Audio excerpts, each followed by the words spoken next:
Welcome to the next episode of Where Should You Live? I'm Mariah Jeffery, licensed realtor in both Wyoming and Colorado. Are you thinking about a change but aren't quite sure where you'll end up yet? Today we're breaking down the differences between Southeast Wyoming and Northern Colorado to help you decide what's your best fit. Buckle up and let's get started. First, population stats.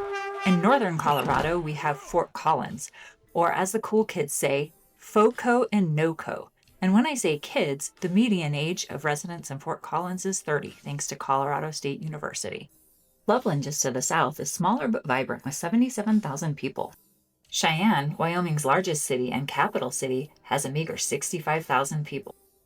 And how about the culture? Northern Colorado's got that hipster hustle. Fort Collins and Loveland are craft brewery central, with tap rooms on every corner pouring IPAs and sours. Art festivals light up the streets with live music, local painters, and food trucks dishing out the artisanal tacos. It's like a Pinterest board come to life, complete with yoga retreats and farmers markets. Loveland, just a bit south of Fort Collins, is known for its sculpture scene. Then you cross into Wyoming and it's all cowboy heart. Cheyenne goes big with Frontier Days, aka the daddy of them all, the world's largest rodeo. With bull riding, nightly concerts, a carnival, and a massive pancake breakfast where they flip thousands of flapjacks for the whole town. In Colorado, you'll have pancakes too, but they'll be gluten-free with a side of artisanal fruit compote. The chef has outdone themselves again. And probably a kombucha shot to cleanse your aura. Laramie, less than an hour west of Cheyenne, has University of Wyoming spirit, tailgates, rancher debates, and wide-open charm. What's there to do in Wyoming when it's not Frontier Days or football season? Well, Colorado's not that far.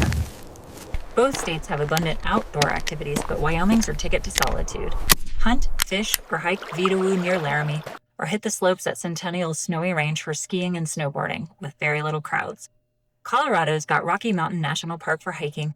But unlike Wyoming, be prepared to arrive early or face crowds. Excuse me, I need to get this shot for my followers. Hey, watch it. Some of us are trying to get the perfect Instapic here. Seriously, guys, there's enough mountain for everyone. For winter sports, Northern Colorado has Eldora, Loveland Ski Area, and Winter Park. For water sports, Northern Colorado has more opportunities nearby, including Carter Lake and Boyd Lake, whereas Cheyenne has Kirk Gowdy State Park and Laramie has Lake Hattie.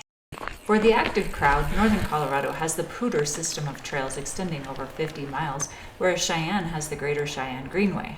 One thing Colorado has in abundance that Wyoming lacks is traffic. In Northern Colorado, you'll find significant congestion and noticeable rush hour, whereas in Wyoming, traffic is considered to be 2 cars at a stoplight and an occasional loose cow. Next, weather. Wyoming's got 4 seasons at high elevation, Cheyenne at 6,100 feet, whereas NoCo is around 5,000 feet. Possibly due to the higher elevation, Cheyenne's got a bit more snowfall than Fort Collins, about 60 inches a year compared to 53. Wyoming also has an abundance of fresh air that recirculates frequently. Yes, I'm referring to the infamous Wyoming winds. It'll blow your cowboy hat to Nebraska.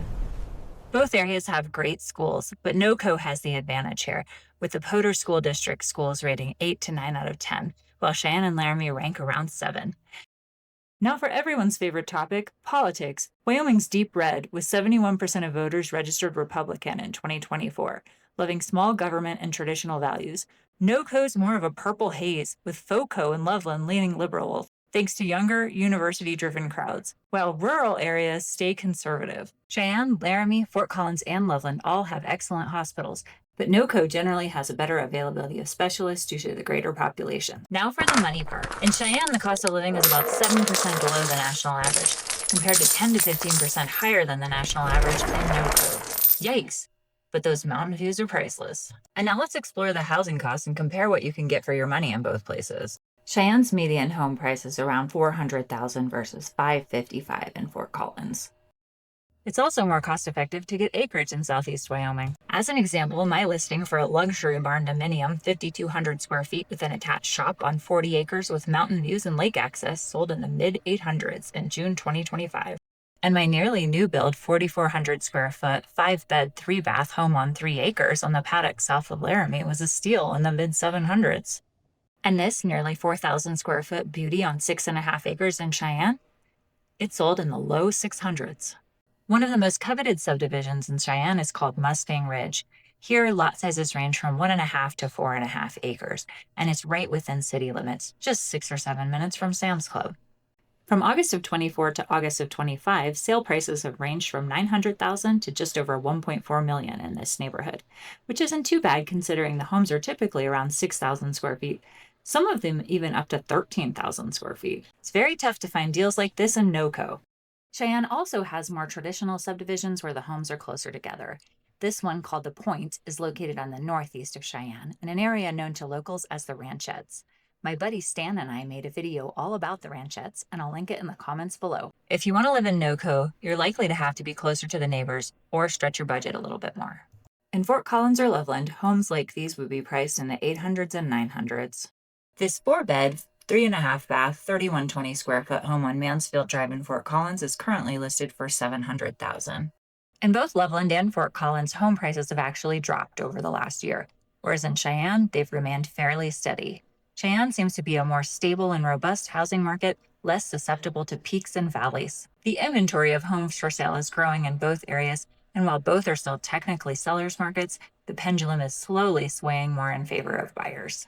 Both of these areas have a lot to offer for families with low crime and great schools, but there are many trade-offs. Wyoming or Northern Colorado? If you like low taxes, bigger homes, cowboy charm, and elbow room, Wyoming's got you covered. But if you're into craft breweries, bike lanes, and a bustling scene, traffic and all, Northern Colorado is the place for you. As your realtor licensed in both states, I can help you navigate this change. Reach out to me. We'll get together for pancakes, compote optional. So, Team Wyoming or Team Colorado? Let me know in the comments below. And don't forget to like and subscribe to my channel for more real estate tips and advice.